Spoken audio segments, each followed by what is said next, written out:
Good morning, good afternoon, and good evening, friends. Let's continue with the Medical Benefit Council. The duties we saw the Constitution of Medical Benefit Council in the last class, and Section 10. Let's recap that. Section 10 provides for the Constitution of Medical Benefit Council, which should be consisting of the Director General, which is its ex officio chairman, and Director General of Health Services, which is again is an ex officio co-chairman, and then the Medical Commissioner of the Corporation, who is also an ex officio, and then one member each representing each state, and three members from the employer side, and three members representing employees, and three members from the medical profession. One should be a woman. The last three categories, like employers, employees, and medical profession representative, the terms of office is 4 years from the date of which the appointment is notified. Right? So now let's go into the benefits, duties of the Medical Benefit Council. Section 22 is very clear about the duties of the Medical Benefit Council. See, they can advise the standing committee on matters related to the administration of the medical benefit, like what type of benefits, medical benefits, can be given to the insured person and their families, and the certification for purposes of the grant of benefits, and other relevant matters, right, and other connected matters. And they also have the powers and duties as to investigation in relation to any complaints that has been received against the medical practitioners. You can see here the Medical Benefit Councils have powers and duties to investigate and prescribe, to compliance against the medical practitioners in connection with the medical treatment and attendance. That is a very, very important and significant powers and duties of the Medical Benefit Council.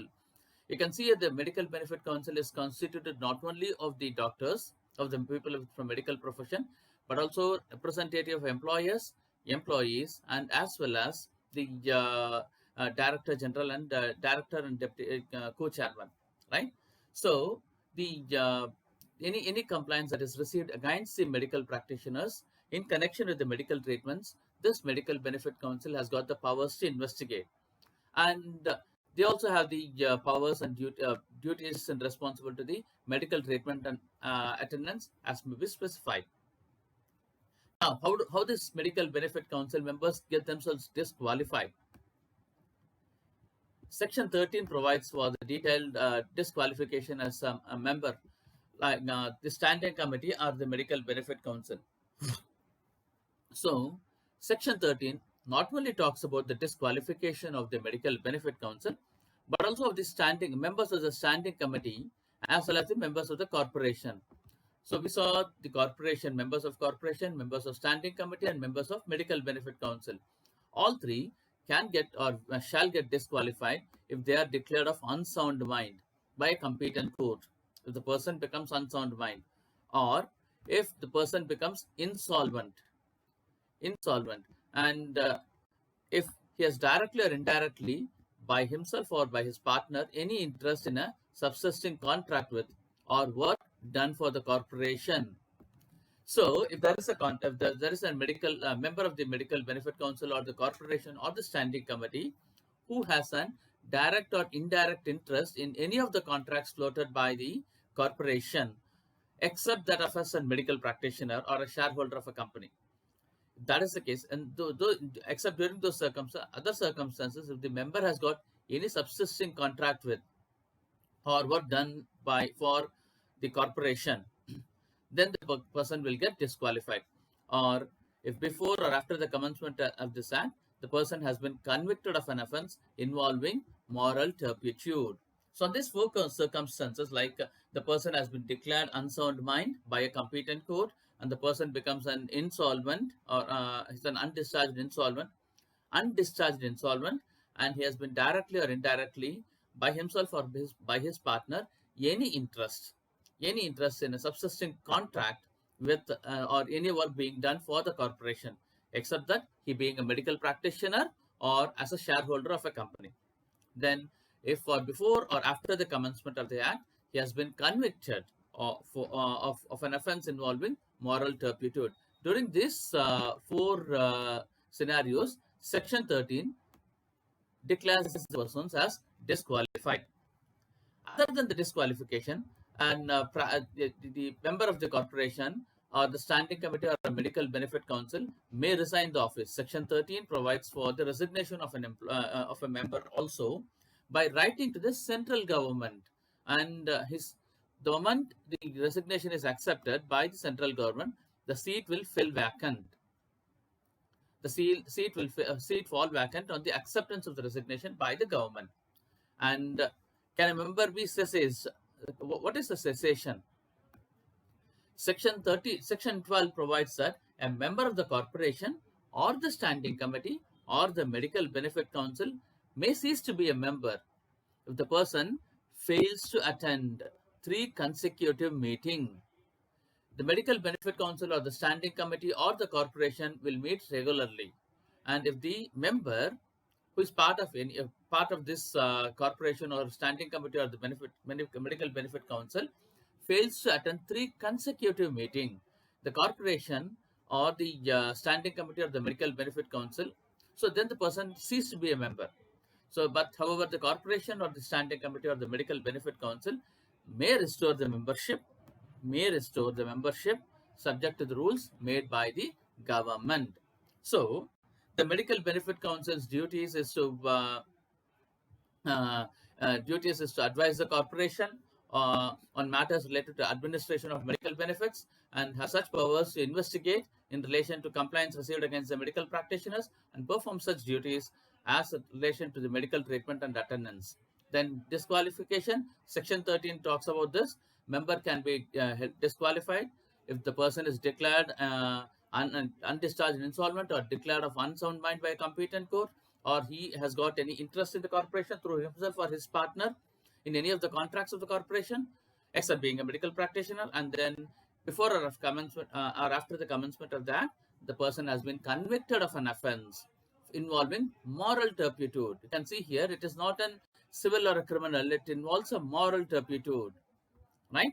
And the member can resign. Section 11 provides for resignation, and the seat will fail vacant after the central government accepts the resignation, and the member will cease to be a member if the member fails to attend 3 consecutive meetings, and the corporation or the standing committee of the medical benefit council may restore the membership subject to the rules made by the government.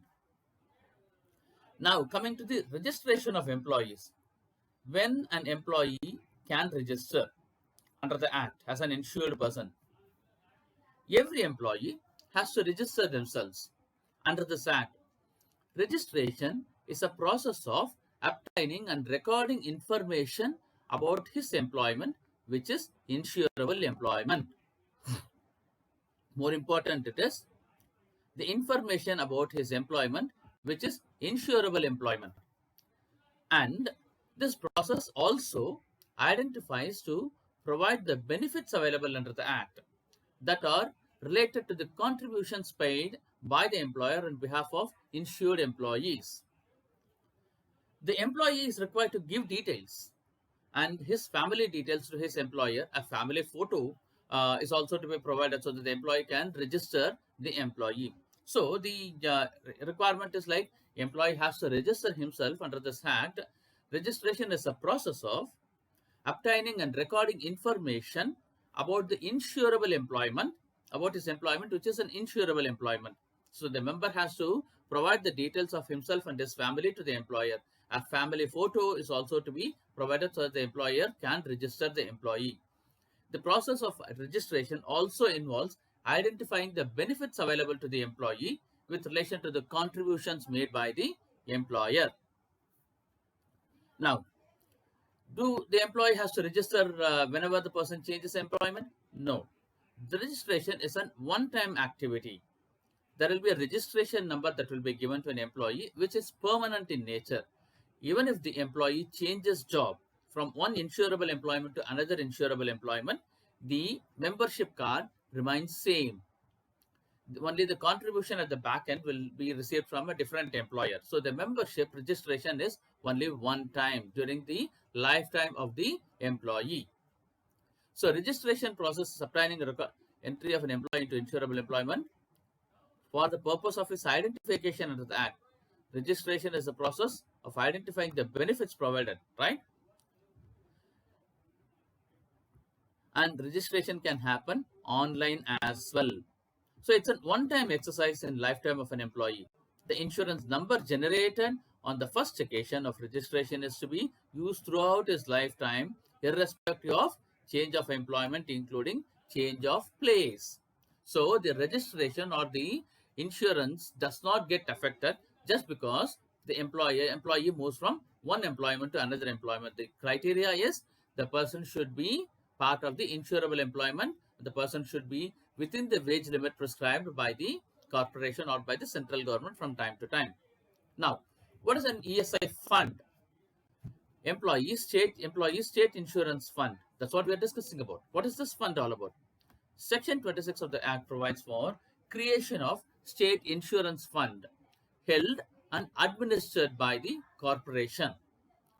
All contributions paid under this Act and all monies received on behalf of the corporation shall be paid only into this fund, be it the grants or donations received by the gifts received from the central government, or the contribution of employers, or the contribution of state government or local authority or any individual body. All these contributions should be moving only into this fund. Now, the fund what is the purpose of this fund?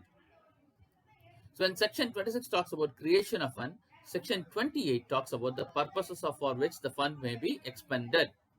Section 28 provides for the fund may utilize the state insurance fund only for the following purpose. You can see here, only for the list is exhaustive, only for the following purposes. Payment of benefits and provision for medical treatment and attendance to insured persons, and where the medical benefit is extended to their families, the provision of such medical benefit to their families in accordance with the provisions of this Act, and defraying the charges and costs in connection therewith. So the fund has to be extended or may be expended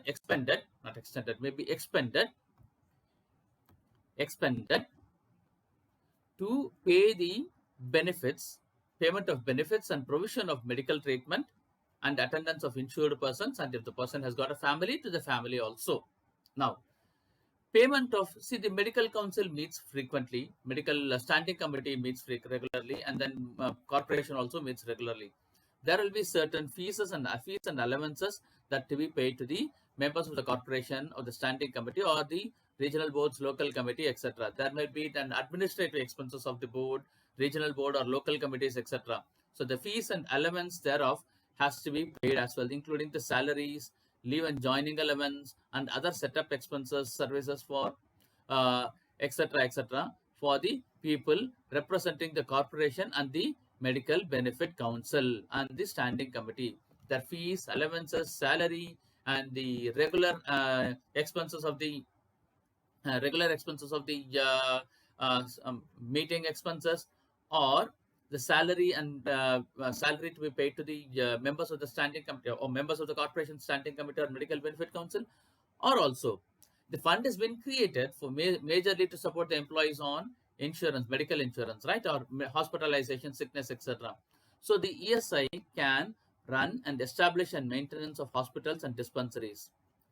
ESI can establish and maintain hospitals and dispensaries. So the fund will be utilized or expended for creation or setting up of the hospitals or dispensaries and ancillary expenses related to providing these services for the benefit of insured persons. And the payment of contribution to any state government or any private body towards the medical treatment. See, ESI will get into or might be getting into tie-up with this local state government hospitals or the state governments or private hospitals or private bodies to support on the medical treatment of employees or insured persons. So the ESI corporation may get into tie-up with any such corporations, and then the payment related to those things also has to be made only from the corporation, only from the fund, right? And then defraying the cost, including all expenses of auditing the accounts of the corporation and the valuation of its assets and liabilities, right? Including the regular maintenance of books of accounts, all those things has to be funded only from the fund that is being created. And ESI is covered by the employees insurance court. We'll discuss about that in subsequent paragraph. So ESI court and the setting up of the cost of the ESI court also has to be covered only from the fund. And payment of any sums of any contract entered. So the ESI may enter into a contract of building maintenance or setting up of hospitals or housekeeping or any for that matter any contract, purchase contracts, etc. Right? And maintenance contract, housekeeping contracts, any contract. So all those contracts has to be paid off only using the funds.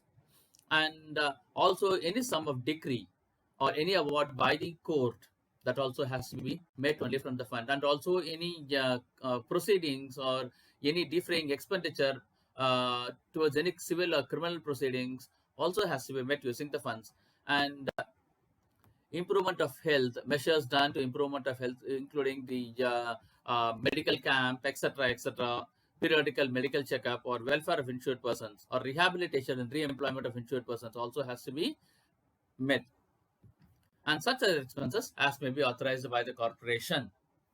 Now let's get into what is the contributions now. The contribution to the funds, obviously we said like that will be of two types. One is the contribution of the employees and the contribution of the employer. So the employer, the contribution of employee will be recovered from the wages, and 1.75% of the workers' wages will be deducted as employees' contribution, and the employer will contribute 4.75% of the wages. The contribution has to be deducted and from the employee's salary, as well as employer has to put in their own contribution of 4.75%, and that should be paid into the bank duly authorized corporation. Banks authorized by the corporation within 21 days from the last day of the calendar month in which the contribution falls due. Suppose the contribution has been deducted on 30th September, it has to be paid before 21st October, right? And the employer will file a contribution online through ESIC portal. Like the employer will download the form, the filing of contribution will happen through the ESIC portal, where the employee will go and fill in the details of all the employees, contribution recovered from them, as well as the employer's contribution towards wages, and they will collate all these things and pay it online or through the State Bank of India branch or any other branch, where any branch of State Bank of India, in cash or by check or by demand draft, or through the portal using credentials, right? Or through internet SBI internet banking.